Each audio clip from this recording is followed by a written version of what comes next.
In Belakor's campaign, one of the early opponents you fight will definitely be Bretonnia, although the Enchantress starts in southern Bretonnia. If you do play as her, you're likely to face Belakor relatively early on in your campaign, though he will be under the Warriors of Chaos banner, not the Demons of Chaos like he is in this multiplayer battle.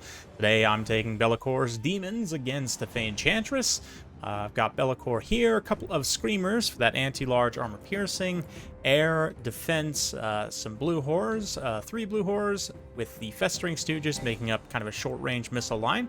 Second line of Bloodletters. You might be thinking anti-infantry AP. That's a stupid idea against Bretonnia, but really, we're more just looking for the high armor piercing, charge bonus attack kind of combination. Makes them good offensive pieces against cavalry. They're not great on defense, but still, got 4 Nurglings up front and a single Seeker over on the side. Belkon's Bretonnia, the classic Fey double paladin here. He's got some questing knights, Knights of the Realm, a couple of trebuchets, a bunch of peasant bowmen, and yeah, it's just overall pretty solid build. Some mobs up front, of course. So the trebuchet is currently shelling my bloodletters. Definitely going to be a painful experience for them. And that's also definitely the right call. The Bloodletters are going to be fairly dangerous to Belkon's build here, so he needs to focus them as much as he can with his ranged units. For myself, obviously the Knights are going to be a pretty big priority as well to try and shut down questing Knights. Knights of the Realm come in for an early charge straight into some Nurglings. Nurglings are going to come forward a little bit, but yeah, there you go. Knights of the Realm hammering a charge in there. The Blues and the Festering Stooges open up, although I did click an attack order for all my ranged units on the Enchantress, which is going to end up being a little bit of a mistake. Not really going to get a good line of sight on her, and this whole time I could have been shooting these Knights, which would have been very important. A huge pit of shades here, while on the other side, Knights of the Realm come and collapse some of my Bloodletters and Nurglings, and this fire flank is going to fold fairly quickly. But the front line of Bretonnia also folds very quickly, and we're able to come in and do a ton of damage to these Knights. This is a great engagement for these Bloodletters to get into, cutting through the Bretonian chaff infantry, and also being able to deal some damage to the cavalry without getting charged or shot up too much in the process. Here comes the Seekers also for a big flank attack as well. Falcon did a great job countercharging them at the last second, so he didn't take the full devastating flanker effect. But still, it's enough damage to just wipe these 2 units pretty much clean, terrify them away. The other 2 units countercharge in, though, do a lot of damage to the Seekers. We're going to pop a Fecundity heal to try and keep them in the fight for just a little bit longer. I could maybe pull away and screen through these Nurglings in hindsight, but definitely didn't see that opportunity during the battle. I also do switch targets eventually for the Blues and the Festering Stooges to just shoot at the Knights. I understand now if I can clear out these Knights, my Bloodletters should be able to deal with a lot of this infantry if I can at least get them into them. But right now my Bloodletters are all kinds of caught up in this big messy fight here. There's questing Knights still, there's some Knights of the Realm, Nurglings and such blocking them in.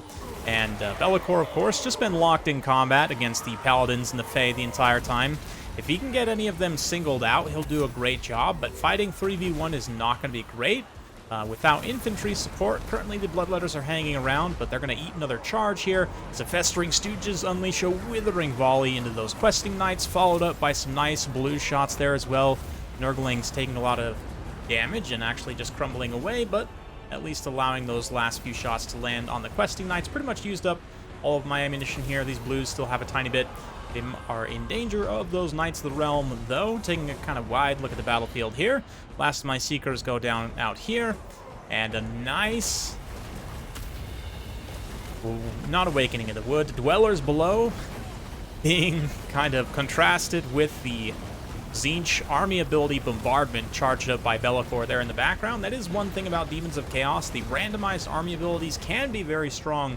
In this battle, I got Fecundity and that Bombardment, which are 2 of the best, especially getting Fecundity with a character that doesn't have healing spells like Belakor. Belakor, of course, has a minor self-heal, but can't, like, heal the Seekers. Thought about taking the Nurgle Demon Prince available for the Demons of Chaos, but I decided just to go with Belakor since it was a little bit more thematically appropriate, and he is quite strong, but the Festering Stooges pushing forward, the Nurglings also crumbling away. The terror of the Festering Stooges terrifies away a huge amount of units here, and I have vague hope for just a little bit. Also, I mean, if the Festering Stooges can continue to regenerate their HP, they could potentially chad through all of this, but unfortunately, if Belakor goes down here, I'm probably just going to hit critical army losses, and as well as he has been doing over the course of the game, again, 3v1 here, despite the fact that he is more expensive, maybe not with the Fanchantress included, than all three combined. It's probably pretty close. I'd have to do the math given the specific kit that we have brought here, but there he goes. Yes, the Shadow King falls. Or whatever his title is, who cares? He's dead anyway. Fanchantress vanquishes him, so nice to get a victory for Bretonnia with the skilled hands of Falcon, and it was still a decently close, decently competitive game. I do feel like maybe a few build differences, maybe a few micro differences, I could have potentially taken it there, but it's definitely very tough. Oh, I didn't even realize one of those paladins is actually Le Massif himself, which you don't really need the armor piercing against demons, except maybe to hunt if they take an armored demon prince. So actually it does make sense in hindsight to have just the one armor piercing dude. I don't know though. For the rest of the build, I probably would have traded these questing knights out for just all knights of the realm. Again, you don't really need the armor piercing damage, and the ROR in particular with the magic damage give that extra little damage spike. Maybe Grail Knights also, although Grail Knights are pretty expensive. The Trebuchets did surprisingly well. I mean, they still don't pay for themselves, but as an archers, me not having any Furies to shut them down, definitely pretty painful. The biggest issue with my build, I think, is just being too narrow, and it's kind of the issue you run into with Demons of Chaos, because you're required to take a super expensive lord, like, you know, like 1,800 minimum base cost, and you want to have them be your spellcaster typically, so you don't have to pay for another character. Anyway, all that to say, it's really tough to take these elite units. Like, even though I really like the Festering Stooges, and I think they're relatively useful in this matchup, they didn't really do anything in this battle. And against this specific build, I think it would have been much better for me to just go wider, maybe take like 3 more blue horrors, honestly, just go with 5 blues. And the issue with demons is, like, yes, you have all these cool high-tier demon units, but because your lord's so expensive, a lot of the kind of ideal builds end up just taking all the low and mid-tier units. So, you know, you got your blues, Nurglings, Fleshhounds also be pretty good here. I like the Screamers specifically against cavalry factions with anti-large AP. Although if Bretonnia went heavy in the air, they'd be fairly vulnerable. Bloodletters are okay. They didn't really do a ton here either. I think the Seekers, in hindsight, just going for maybe like a Slanesh cavalry mobility-focused build and trying to beat the Knights down first, and then maybe you bring in like a second wave of Bloodletters and Blues to clean up the infantry. I'm not really sure. I need to play around with a little bit with this matchup and see, but it's definitely a fun one, and it is one that Bretonnia might even have an advantage in. It's hard to say right now, but given sort of the characteristics of the faction, Blessing of the Lady does literally nothing for you, but on the other hand, you have a lot of access to high damage magic damage, right? Like high shock magic damage in terms of Grail Knights, Narwar, Knights of the Realm. Fanchantress is great for draining.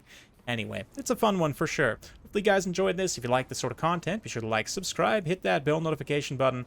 Every time I upload a new video, you will be notified. Thanks again. We'll see you next time.